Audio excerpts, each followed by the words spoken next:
Hi everybody, my name is Ryan Gray. This is my wife Jennifer Gray, and this is our son Logan. Can you say hi? Say hi. Wave. Hi. Wave.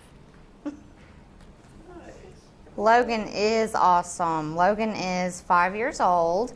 He just finished kindergarten, which was his third year of school. He had 2 years of preschool prior to that. And he'll be a big first grader next year. And he's very energetic. Yeah, very. Logan was what we would consider a typical child at birth.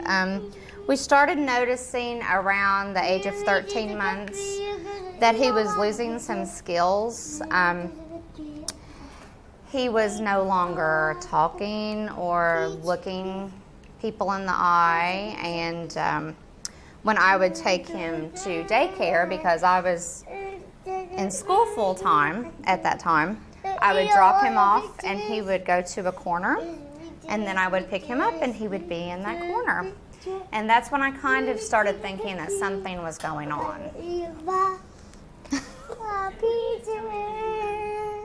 Are you singing? What's those on? He likes those. So, at 18 months, they did the MCHAT assessment, and they said he has a lot of characteristics of a child with autism.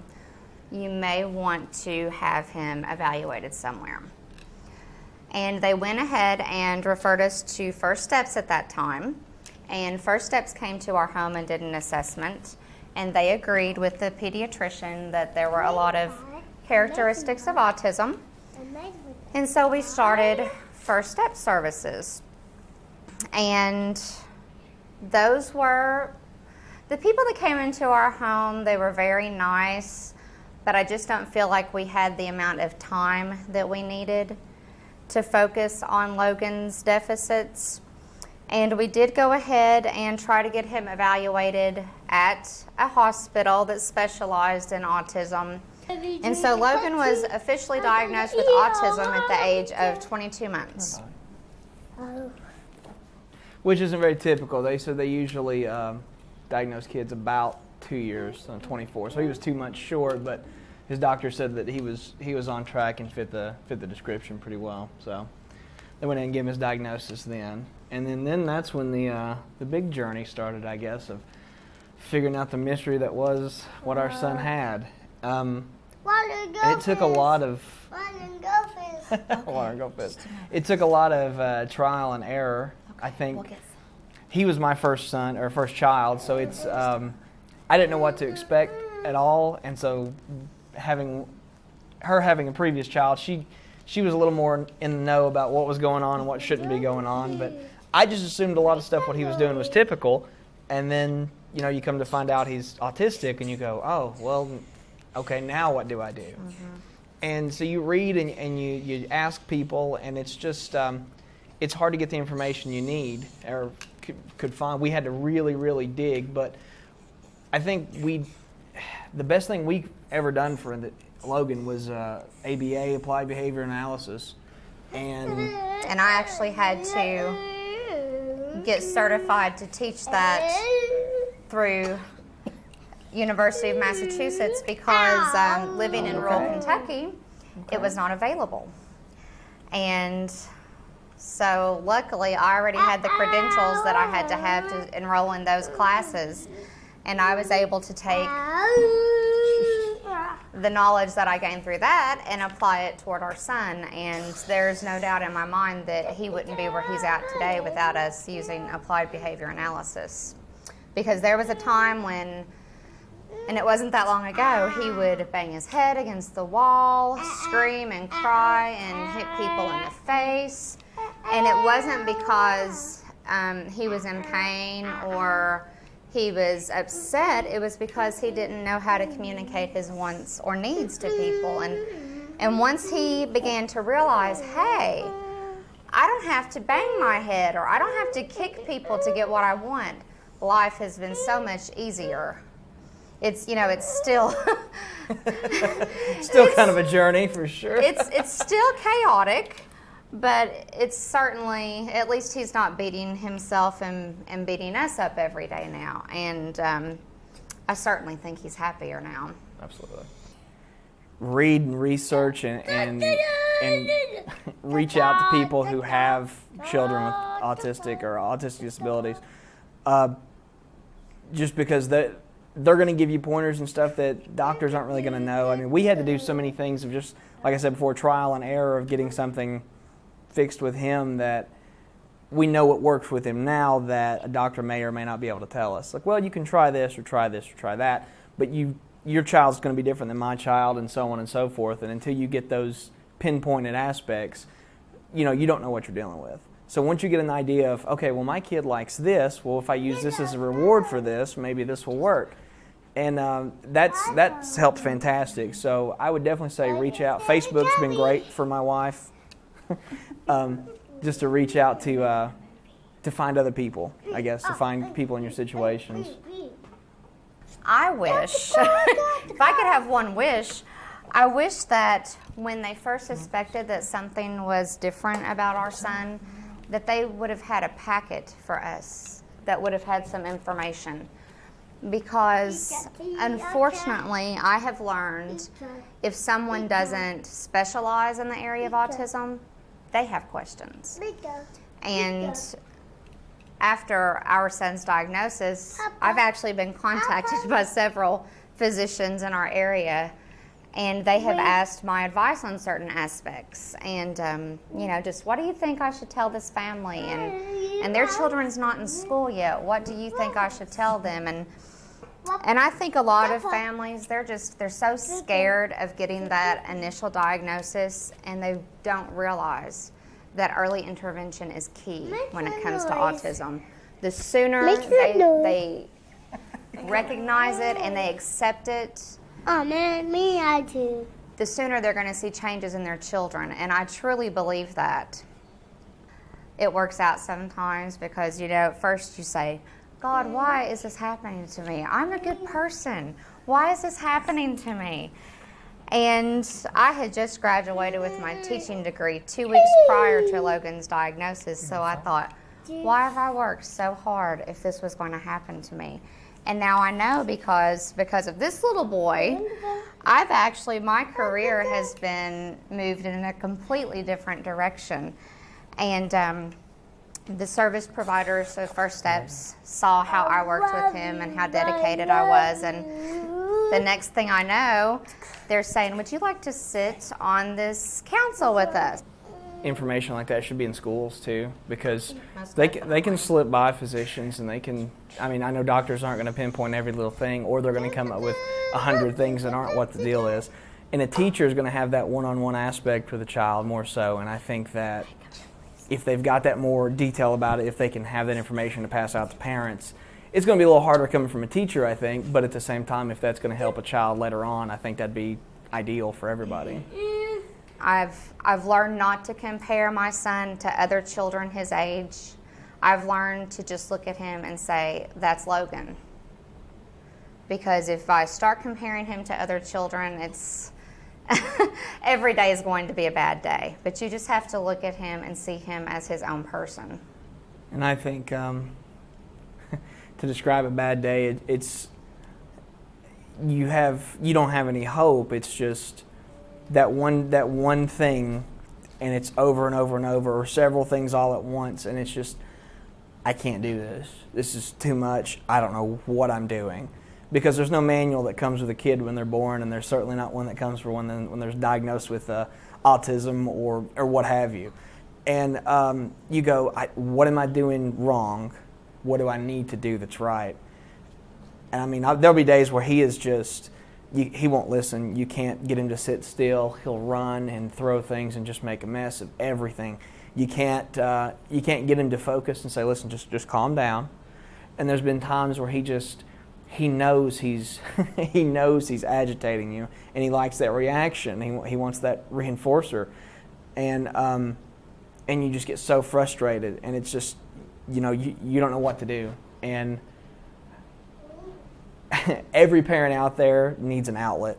They have to, because if not, you will lose your mind. If you continually focus on everything that's terrible or bad, those few days out of the year you may have that are just awful, don't compare to anything to the good days you have with your child. And that's what you have to work toward, and you have to remember those good days when they're having stuff like that. And if you've got an outlet, whether it be just to go outside or go to the movies or what have you. Video games, absolutely. But if you've got something like that, come here, buddy. Logan. That's all right. If you've got that outlet, if you've got something like that to work toward or work for, then it's a lot better day. You have to make time for yourself. And recently, my husband, he went to the movies by himself, and I didn't think that's something that we would ever have to do. But he went, and he enjoyed himself, and it was an outlet for him. So, you have to be able to recognize that breaking point and know when it's time that you need to do something for yourself. And most parents don't realize that the things that you go through with your child who doesn't have a diagnosis or quote-unquote a normal child, we have the same day as you do. It's just ours are turned up a little bit because we can't tell this kid, hey, sit down for 5 minutes, you're in trouble. They don't understand the concept of time or trouble or anything else. They don't know what they're doing is wrong. And other kids, you get that. You have that sense of wrong and what they need to do. But we have those days where it's the exact same for everybody. You have to fight for your kid. Your kid can't fight for himself. Nobody else is going to fight for your kid. You have to do it. And you get to that point where you're so low, poor, pitiful me, what am I going to do? I've got this kid, I don't know what I'm doing. Get over it. You have those days and you go, okay, I got my butt kicked today. It's time to get up and try again. And you have to fight for your kid. You've got to fight for him at school. You've got to fight for him on the playground, at home, wherever you're going. You are your son or your daughter or your child's biggest support. You're the only person that understands them the way that they need to be understood. And you have to convey that to everybody in their life, because if not, you're not doing a service to your child. You're doing a disservice.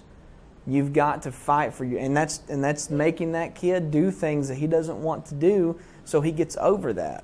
That's making him talk. That's making him ask for things. It's making him form sentences. It's making him say words that he doesn't want to do. You have to. And then that's the same thing. If you've got to have that I'm doing this attitude, so that way you pass that on to somebody else. So that way if he doesn't have the best teacher, or not, I shouldn't say that, but if he doesn't have a teacher that understands it, if he doesn't have a faculty that understands it, you have to come in with this I can do this attitude. My child can do this attitude, and you have to do this too. Because I think, in general, dealing with schools, all educators want kids to succeed. I mean, in my experience anyway, I think that's true. I don't think anybody wants to let a kid fall behind, and when you have, something like this come along, autism or disabilities, whatever, what have you, that can be swept under the rug. That can be unfortunately, we have to put this child in special education. And I'm proud to say my son is not in special education as a separate room. I mean, he has his own IEP, but he's able to participate in a regular classroom with atypical normal children. Aren't you, buddy? Sit down. When Logan started first grade or kindergarten, he didn't go the full day because we were afraid he would get away from them because there was no fence around the playground. So we were terrified because he's ran away from us before. And so the first thought that came to our mind was, oh my gosh, he's so fast. They're not going to be able to handle him. He'll be out in the street before they know it. And so we actually compromised, and the IEP team, they agreed to let Logan go to kindergarten half a day until we saw how he worked in the school. And so he would come home every day after lunch. And then his teacher contacted me about 6 weeks later, and she said, he is doing so good. And he has adjusted so well. And the kids here just love him. And I think that the full day would be really good for him. Why don't you want him to go all day? And that's when I expressed the safety concern. And once again, the school that he goes to, they're just amazing. And the next thing that I know, they had hired an additional aide to come in throughout the day to work with not just Logan, but other children at the school. So Logan had this aide with him during lunchtime and then during recess. So then our son was able to start attending the full day, and he blossomed. He really did. You know, we still have such a long way to go, but he's getting there. And to my surprise, I recently joined our PTO, and I'm a board member of that. And on our first meeting, they said, well, is there anything that we can do for the school? And I said, I think we need a fence around that playground. And as soon as I said that, everyone around the table agreed. It was that simple.